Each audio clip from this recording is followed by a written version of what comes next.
morning. Good morning. That last little bit that Ms. Moret mentioned about the last living one, that's very important. It's always said that when something is going out, it's going to become extinct. It seems to gain some more value.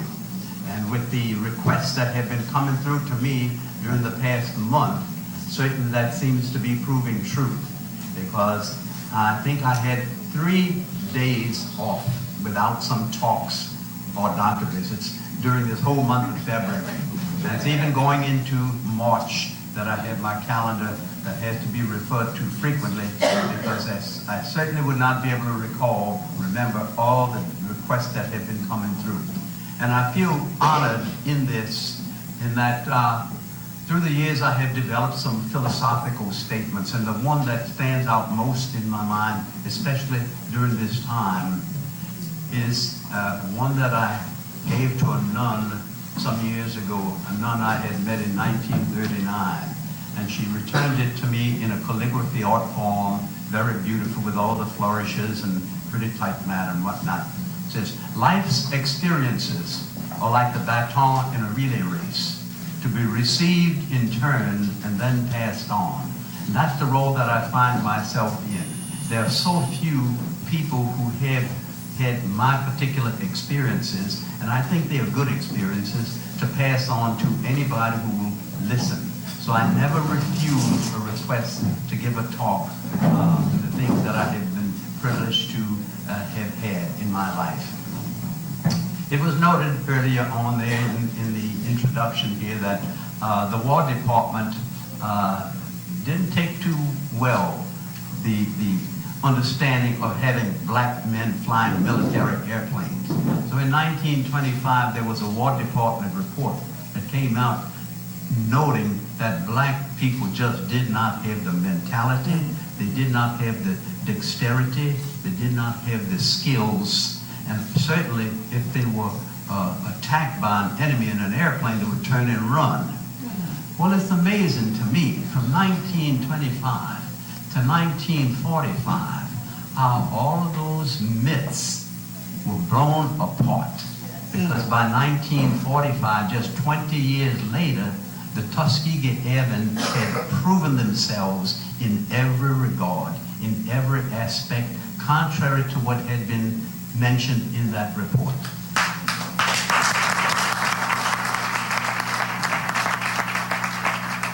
So we had all those skills all the while. Mm-hmm. They just were suppressed in a way that prevented us from using them. But I often make note that the nation was the loser, not we. Yeah. The nation was the loser in all of this. And at this point I might come all the way back to 1945. And it's the thing that that came about in that movie. For those of you who have seen the Red Tails, that it was really brought out when the whites did not want the blacks to be in the air with them, giving cover to those bombers. We said, we're holding those black folks down. But you know who was being held down? It was the whites. Mm-hmm. And the reason it was the whites, because on many of the missions with about 300 bombers, 4-engine bombers, each carrying about 10 men, and then 60 of them did not come back. Who was the loser? Mm.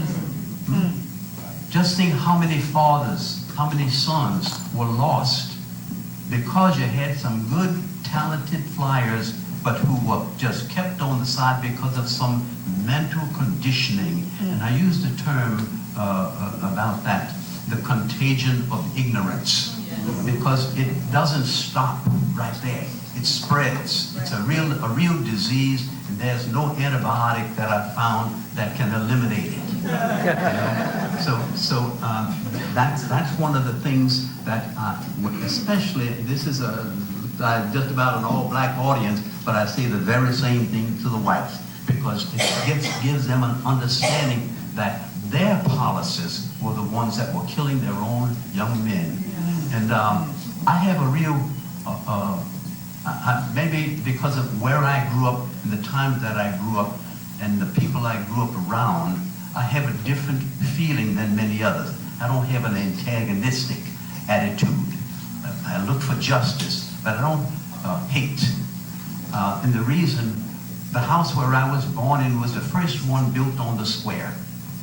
And with two exceptions in that whole square, all the other occupants were whites, Irish, Germans, French, Italians. And we had the biggest yard. And kids don't worry about this color of skin. Somebody teaches them that. That's that contagion that I talk about. But so when I was growing up, our yard was always filled up with white kids. You understand? So I got to know them. They got to know me. We'd visit one another in our homes. We'd exchange foods to the parents. And that's another thing, too, that I found. The times that people grew up in made a world of difference in their attitudes to everybody. I'm thinking about the grandmother of a boy that was in the neighborhood, matter of fact, right across the street. His grandmother was born about the same time as my grandmother at the end of the Civil War. And the Reconstruction period was a period where we didn't have all this segregation and discrimination. People could go to the same schools and associate with one another. Pardon me. And I'm sure that this grandmother had that same upbringing, because so often she and my grandmother would sit and talk for hours. They both spoke French, and they would exchange foodstuffs, be visiting one another, and it was a good way to live. And at this time in history, I am still in contact with some of the boys that I grew up with, the white boys. We still can talk to one another on the telephone and to keep up with one another's lives. So I'm saying that I didn't have that an animosity to all whites because of the conditions under which I grew up. So at the same time, I might look at it in another way. That, and I ask the question sometimes, how would it be if there were no whites? That's a serious question, you know, that we should all ask ourselves and say, what can I do to make my life better, my children, my grandchildren, to utilize the education, the facilities, maybe it's the physical ability that I have to do the best that I can for mine. You can't change the whole world. I had my oldest brother, who was noted as a flight instructor, used to talk about changing the world. It's impossible to change the world. There are too many people. But if you can have a real influence in the sphere of contact that you have on a day-to-day basis, then you are going to do something good. So that's a little thought, you know. Now, back to my military experience. The war was going on when I made 18 years of age. It had just started about a few months earlier. And I was going to be drafted because at 18 years of age, young men were going to be drafted and put into the military wherever it was felt they could serve best. I felt that I had been studying aviation as a little boy for such a length of time that I should at least try to do something with that education and apply for the aviation cadet program. Let me digress just a little bit. Our nation's leaders knew that we were going to get into that war. And prior to the war, there was just a few, relative few flyers in the whole nation, let alone the handful of black pilots.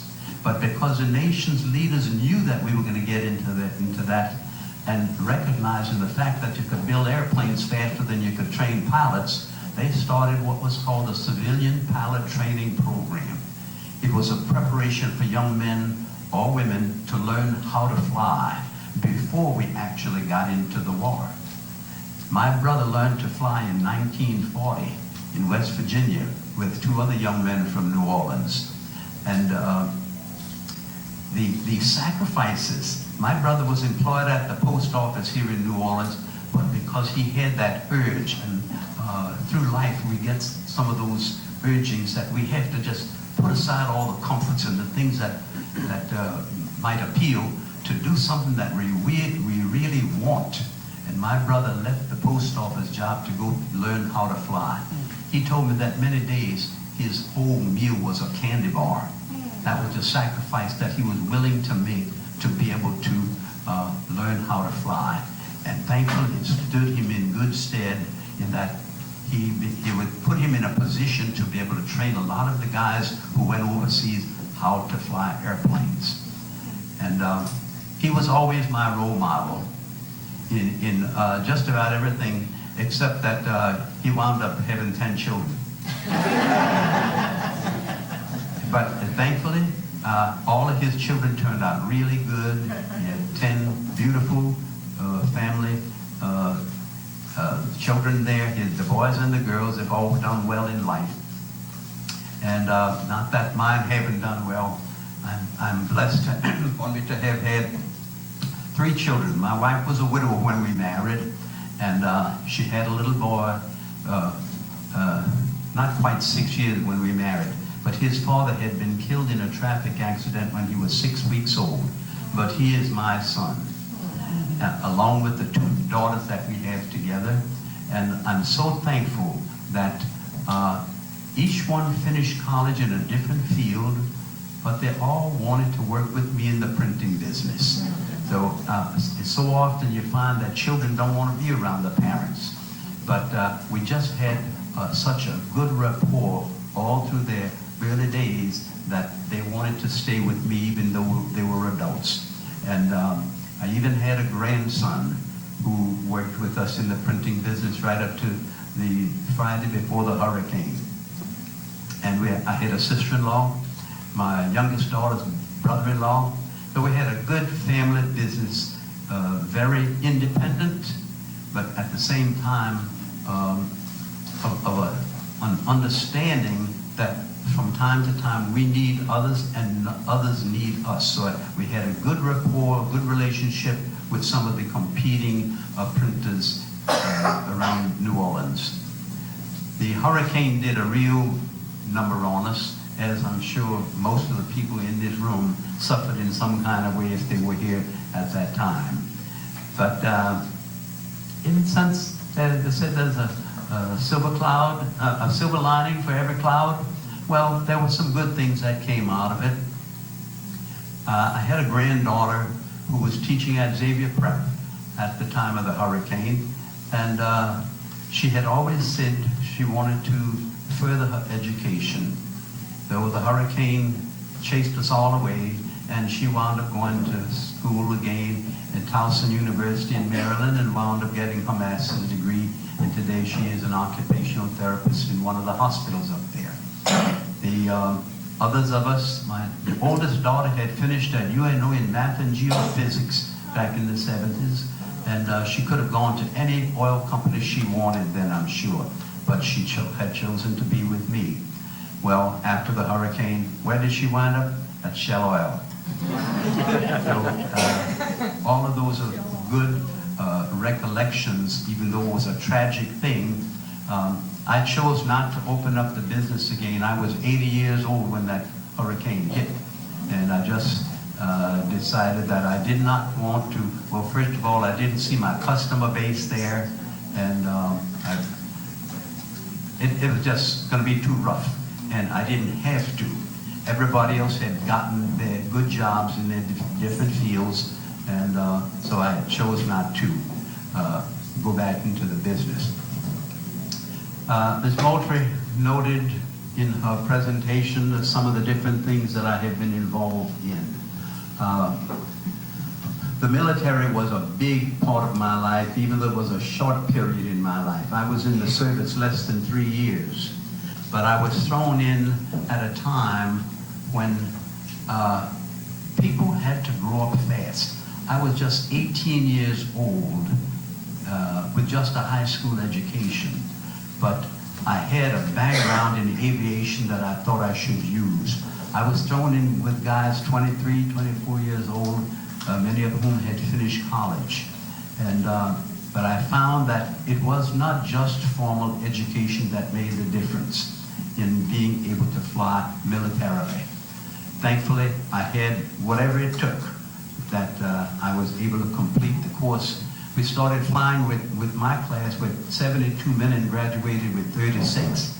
And that also is an indication of the recognition that the military was gaining in the contributions of the earlier classes that had gone overseas and were doing such a good job. The first class graduated with 5 men. That's a big, big difference that 2 years later that we were having 35 or 36 members in a class. But we all were well trained. I felt so good. I'll never forget on an afternoon in advanced training with a rendezvous point that had been chosen. The different airplanes individually were to fly to 3 different points and meet at a particular point. It was a hazy fall evening to see right at the appointed time, right at the exact place. Here came the other airplanes right out of the mist and the clouds, right on time. And I felt good because these were the guys I was going to depend on to protect my life. And I'm sure it reciprocated. I'm sure they felt the very same thing when they saw my airplane come out of the clouds, you know. So my career as a military person was like, it's hard to describe. Just being able to get off the ground and see everything that the birds see is just a freedom. And I'll never forget the first day that I soloed. Just the weight of that instructor being taken from the airplane, about 150, 160 pounds, made that airplane feel so light. The response was just so great. Every little motion of the aileron of the elevators was so, just a return to me. So that was a good feeling. I went through the whole training at the primary training at Moulton Field, which today is a National Historic Site. The nation has recognized the contribution of the people who trained there at that lone facility. Today it is a modern runway around an airport with paved runways and lights and radios and all that it takes to navigate. But in my day, it was just a grass field. And I have some literature that was compiled by one of the administrators from way back then. It says that that field was graded by the students from Tuskegee Institute with picks and shovels and rakes and hoes to be able to take the little bumps out, because when the airplanes would land, they wanted to as smooth a field as they could. But they didn't have bulldozers, but the muscle power of the young men and young women who did that work was evident that they also wanted this whole program to be a success. And I always find that there has to be some sacrifice in anything that we attempt to get to where it is we want to be. And I didn't know any of them, but I certainly thank them right now for the things that they did that allowed us to be able to become a stepping stone for so many. Because today, there are so many young men and women who have made careers in the military.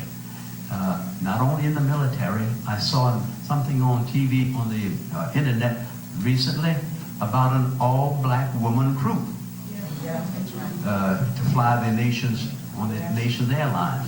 Well, that's a step that's really good, you know, and it all started way back then. So I look at what is happening today in the light of another generation that's on the scene. The people who were in control, the people who made the laws, who kept us down, are no longer on the scene. we've had changes in the law, certainly, and we have had exposures in ways that we are being recognized for the talents that we have. And the more talents we have, the more recognition we will get. It's amazing to think and ask the question, which one of the hotels downtown are going to go back the way it was and not allow black people to come in those rooms? Or which basketball or football team would want to get rid of all the black players on it? No way, you know. So it means that there is a recognition coming about because there's a different set of people with a different set of values, even if it's green, who are thinking differently than the earlier generation did. My career as an aviator, as a military aviator, spanned not a long time when you think about time. Most of us are going to go to college for 4 years. My whole military time did not go 3 years. But it was such an intense program. And then when I was first taken to the Tuskegee Institute, we were housed right on the campus with all the rest of the students. And we had some excellent instructors in the various fields that we would need to be really brushed up on. And long programs, long days before we actually started flying. Through the whole program of primary and then moving to another base nearby, about 12 miles away was the military base, which was a much larger base with paved runways and different kinds of heavier airplanes. And we had radios and night flying, all the instruments necessary to navigate from one place to the other. And then that was for basic, and then we went into advanced flying airplanes that are very similar to the fighter planes that we would fly, but not quite as powerful. I was privileged after graduation in November of 1944 to be checked out in a P-40, which was the first fighter plane that I flew under Captain Charles Hall, who was the first black American to shoot down an enemy airplane in World War II. And I feel good about that contact that I had had. But again, Captain Hall made an observation. There were about 3 or 4 of us that day getting orientation to tell us what response we could expect from this particular airplane. He said, you're going to be training, but you'll be flying with your German brothers. And as I say that, I'm thinking about another Tuskegee Airman who had shot down 3 airplanes over Europe. And in an interview, he was asked what was his greatest thrill in his military career. And he said, seeing those 3 parachutes open. In other words, he destroyed the machine of war, but he didn't kill the men, you know. And I don't know what was in his mind, but he knows that those men were sons, possibly fathers, you know, just like he. And so he had a personal feeling for the individuals, even though we were at war. So it shows a culture that many of us have that is not destructive. We want to pave the road for justice all along the way. When the war ended in Europe, it ended 4 days before my class was scheduled to go overseas. We were fully trained, ready to go. I had about 600 hours in the air flying a number of different airplanes, shooting guns and rockets, dropping bombs, all the things that were needed to go over there and fight the rendezvous with the bombers, escorting those bombers. But after a few weeks, we were sent to another field to fly the airplanes that were being used in the Pacific, the long-range P-47s. And just about the time we became proficient in that airplane, the bomb was dropped on Japan and the war ended. Immediately, our flying time was cut down to just 4 hours a month. And I found that 4 hours was not sufficient time to stay sharp. We had to be razor sharp flying those airplanes. And I started seeing accidents. I saw guys get killed. And I felt that I had served, the war was over, and I had not planned to make a career out of the military, so I asked for a discharge. I left in January of '46, but it was noted that that was not the end of my flying career. My brother and I bought an airplane from the club in 1949 and kept it right out here at Lakefront Airport for about 4 years. And one of the guys who was a member of that club had soloed and gotten built up some time here and moved to California. And in the early 50s, he continued his flying over there, and over length of time was able to develop sufficient experience to get a commercial license, an instrument rating, an instructor's rating, and multi-engine rating. And today, 2 of his students are flying for the major airlines. So that's a good spin-off from what we picked up in the military. And when I think about these things, I think about what I often tell young people. I still consider many of you here young, maybe most of you young, in relation to me. But when I think about high schoolers who have so much before them to make a determination of what field they would like to go into, what their livelihood might be, and what preparations are necessary to achieve those. So I also tell them to pursue their hobbies. All of us should have a hobby of doing something. And a hobby, I have often found, can wind up becoming a livelihood. Because usually a hobby is something that we like to do, and when we like to do something, we give it up our all. And you never know what curve is down the road in life that might have an opening for you in that field. So if you can do, through your life's work, something that you enjoy doing, you age beautifully. That's the advice that I like to give to those young people when I'm giving those talks. And I give frequent talks,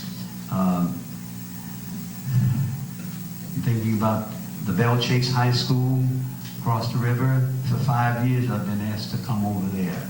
And last Saturday, I gave a talk to the Belle Chase Academy, which is a school set up on the military base over there.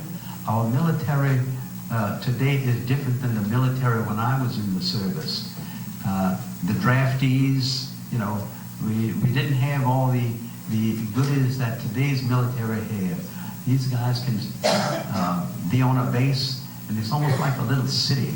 They can have the wives, the children. The schools are set up there, and the child might be in the school at some age level for 3 years, and the dad or the mother is moved to some other place. So there's another school set up somewhere else. So that's a good thing, because it allows for the continuation without the hassles that can come about if a parent has to be going to this new town to determine which is a good school when there's one right there established with all the ratings that they are looking for. My children are, I'm going to express this like my mother-in-law used to express herself, that's her greatest accomplishment. And that's the way I feel too, that we have 3 children, we have 9 grandchildren, and we have 5 great-grandchildren. So we are perpetuating, but trying to pass on some of our values to all of them along the way. And I'm so thankful for the way they have all worked out. Of the 9 grandchildren, we have 6 who have finished college, and 2 of those with master's degrees, and the other 3 will finish college within the next 2 years. So we're very thankful. And of the ones who have finished, we have 5 who are purchasing their own homes. So they were on the way to the American dream. But based on their education and the cultural background, I have to feel is a part of their education. Unfortunately, in so many instances today, we don't have those family traditions that are passed on, and it's just one of those conditions that we are living with right now, and there's no easy fix to it with people's lives. Are there any questions that anyone would like to ask at this time? Yes, right here. Yes. I want to know, I don't know if there are any exhibits at the World War II Museum here in New Orleans about the Red Tails or even the Tuskegee Airmen. I want to know also, how was life for you after you returned from war? Mm-hmm. Many black soldiers talk about the complaints that they fight one war to come back to battle another war. I want to know, how was that different for you? Mm-hmm. Each one of us is different. I use an expression that if there is a hurdle that you can't get over, try to get around it. And there were certainly hurdles that we had to overcome. The persistence that an individual has, and also sometimes the personality. There's something in relation to your question. When I came out of the service, I had acquired my commercial pilot's license, and I used to go out to the Lakefront Airport and rent airplanes. At that time, all over the airport were the for white only signs. We obeyed the laws, but we conducted ourselves the way we felt we should conduct ourselves. In 1949, when my brother and I formed this club and bought the airplane, we brought it there on Mother's Day. From Mother's Day in 1949, there never again was a for white only sign on Lakefront Airport.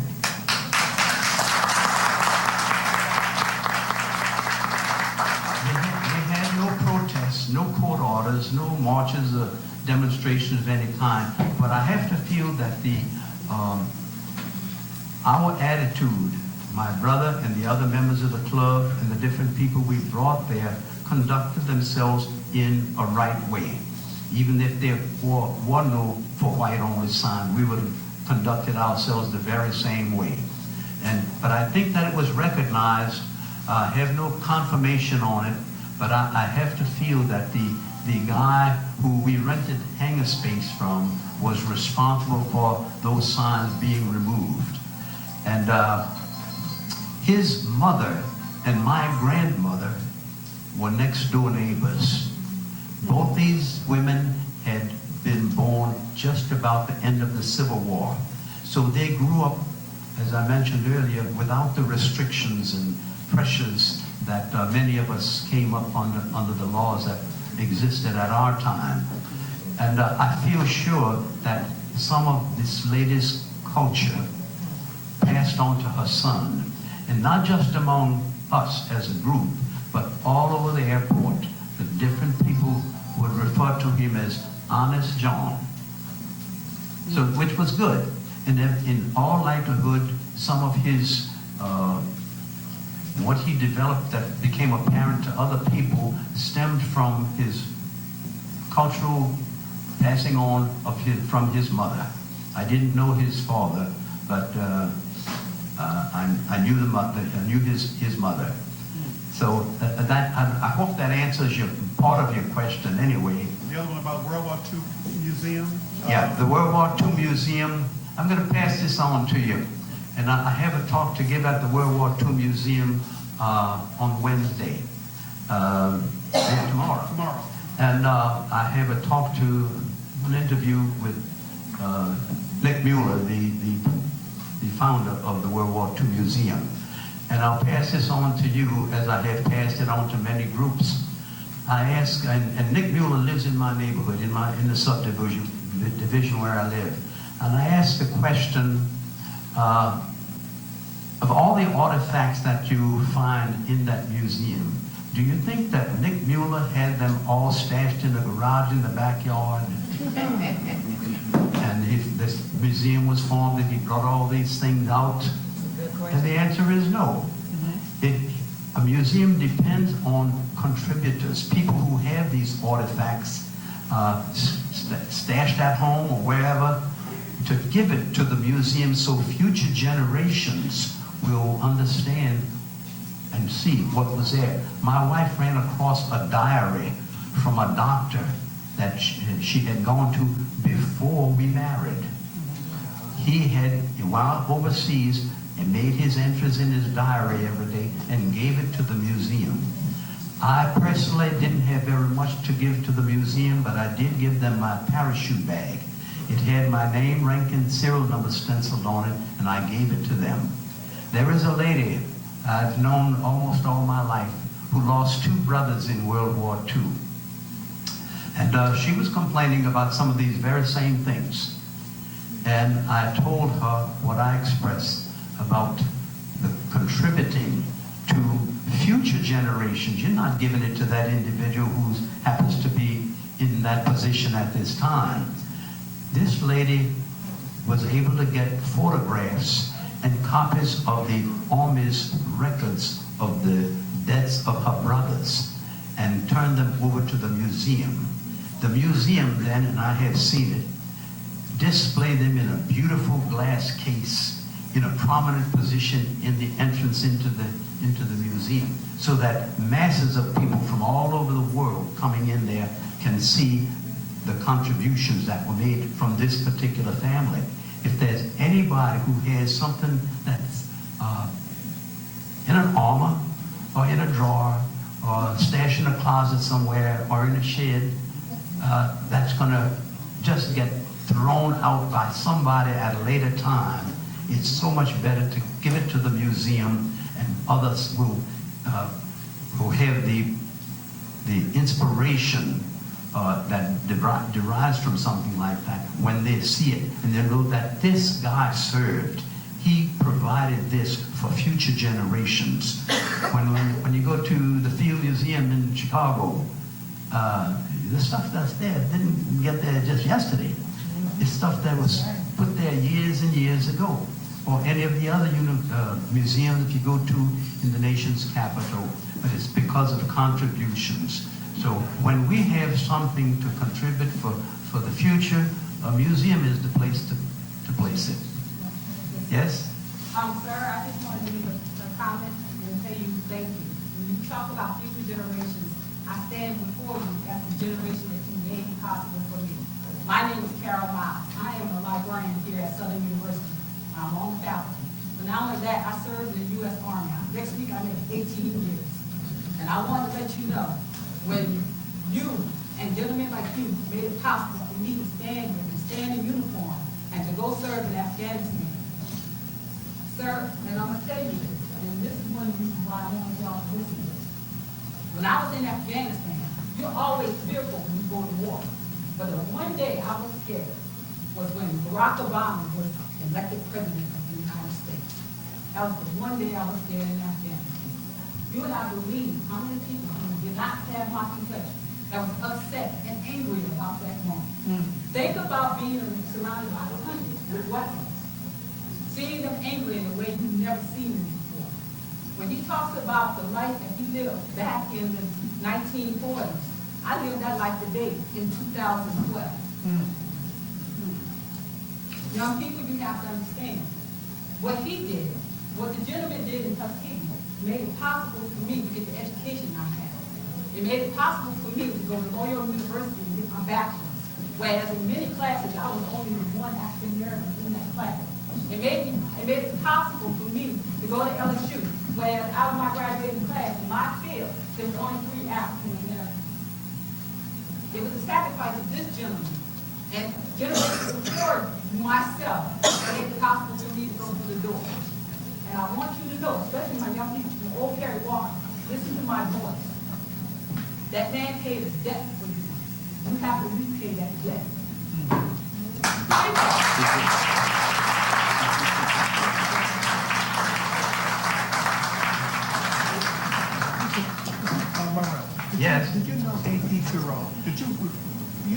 7th Ward, right? Yes, right. Your printing press was on Law Street, right? Yeah, but I lived in the next block from the Turo family. I lived on Pauga between Law and Dodgenois for 31 years. I was a paper boy. Is that right? Yes, sir. I was a paper boy. All right. I've been to the printing press quite All a right. few times. Okay. And the Turos lived in the next block on Pauga between Dodgenois and Rushblade. And I had occasion to be on a TV interview that's been shown a few times in the recent weeks with A.P. Turo Jr. And I knew his dad well, did some legal work for us. We did a lot of printing for him through the years. And it's been asked if I would mention a little bit about my carving. I'm a wood carver. It's a hobby, but for a good 20 years or so, it supplemented my income. I had a lot of customers on Royal Street. I could duplicate any design in a piece of wood. And when a piece of furniture, antique furniture was damaged, I would replace it with a piece. And I developed skills doing that kind of work from a little boy. I have a wooden chain that I made when I was 13 years old out of a piece of wood 1/6 of an inch square. I even made the knife that I carved that with. And when I think of so many youngsters who say they don't have anything to do or they are bored, you don't need a mint of money to be able to pick up something and develop some skills in it, whatever it happens to be.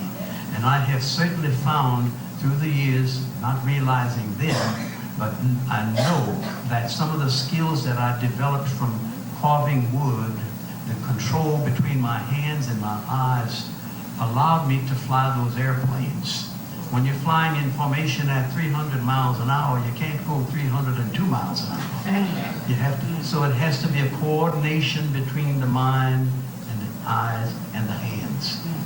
So I tell people there are so many hobbies. I also write poetry.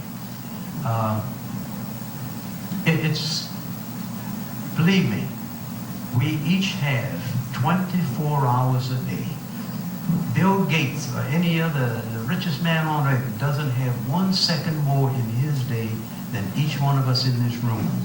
It's how we use that, not to benefit somebody else, but to benefit us as individuals. Because, you know, if you had a $10 bill and you didn't have immediate use for it, you wanted to save it, you'd go put it in a book on a shelf, and you go back 2 or 3 weeks later, it's still there. But time is not like money. Once the time is gone, it's gone. You're never going to see it again. And we talk about saving time. We can use time more efficiently, but we can't save time in the sense of having it there when we need it at some later date. So try to recall that in your day-to-day doings, whatever they happen to be. If you're studying a book, if you're studying something on a computer, whatever it is you're working at, try to make the best. Don't have to rush, but to use the time wisely. Don't just waste it. Because like I said, when it's gone, it's gone. Any other questions? Okay. Is there a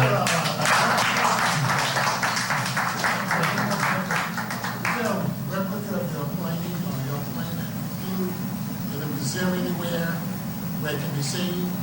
The red tail? Is there any replica of your plane? He's asking, is there a replica of your plane? Your plane that you flew? Yes, there is a P-51. That's the red tails are built around the P-51s. It's being restored at the World War II Museum right now. And I have been asked to come for the unveiling when it's complete, that it'll be open and shown to the public. I have been asked to be there. What time are you speaking tomorrow at the World War II Museum? Noon. I'll be at noon tomorrow. Yeah. I have, through the years, been giving talks over there, either as an individual or as a member of a panel, different kinds of panels of military guys, and I always respond to the requests. I don't have a whole lot of money, but I can pass on my experiences to those who will take the time to listen. Thank you. Thank Let you. me say this. We have some presentations for Mr. Moret. Would you like to come? Okay.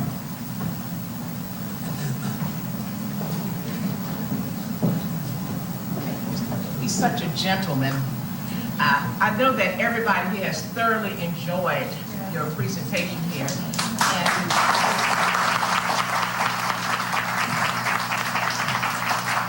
some of you heard him say that he was 80 years old when he did something, but Mr. Moret is 86 years old.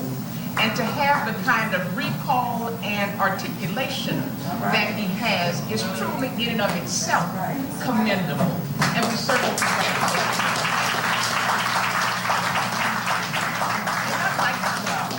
On behalf of, I'm going to say Southern University at New Orleans, that we have just a little something for you that you will use and perhaps keep as memorabilia for the time that you have spent here. This will serve as a reminder of what happened this day. But in our memory, your presence and your presentation is indelibly imprinted on our memory. Thank you so much. Thank you.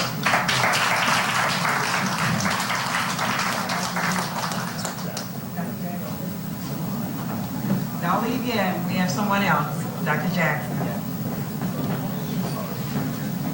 Ms. Hill spent a few minutes at my house before she brought me over here. Yes, I did. And I would wish that I had the opportunity to have everybody in this room spend at even more time than she did to see what has been developing at home.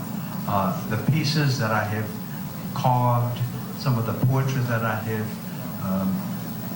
brought in, and also the so many of the gifts that I have received from the mayor, the keys of the city, and so many other pieces there that my wife said we're going to have to take it off the dining room table and we're going to create a museum upstairs.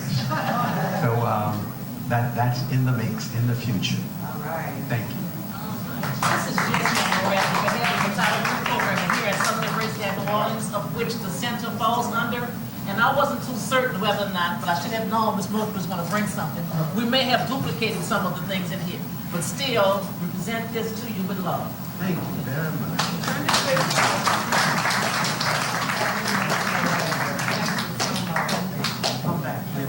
I was about to tell everyone that Ms. Moultrie called me yesterday to ask if I would pick him up, and I almost fell out of my chair. You have to know me to understand how I react to things.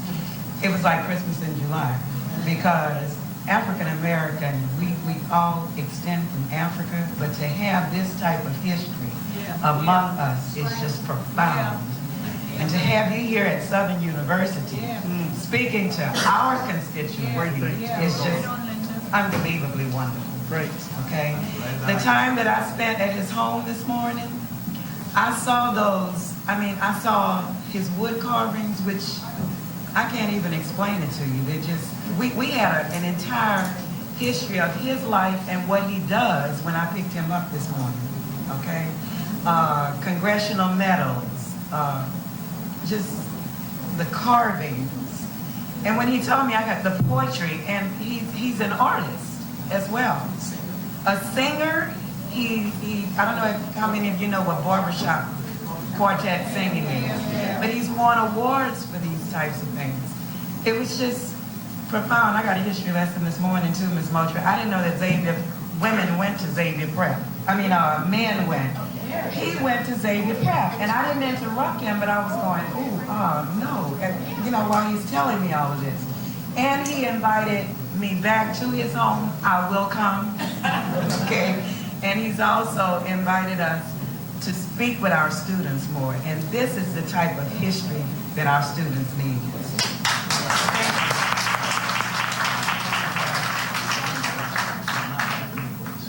Right, he's telling me that it's history that's not written in the books. So, thank you so much. Thank you very much for having me here today.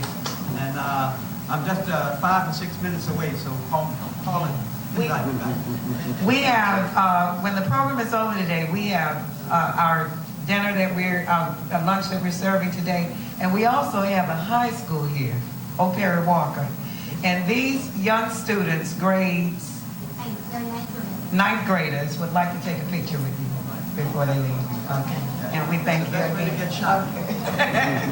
Okay. So we're going to move forward. We're going to move forward with the programming, and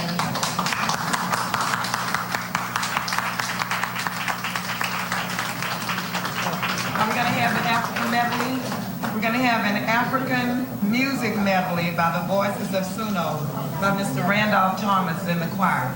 I want to apologize to you all for our challenging situation. We kept the air off because we're filming all of this. And I'd like for you to continue to keep your cell phones off and also be as quiet as possible. Thank you.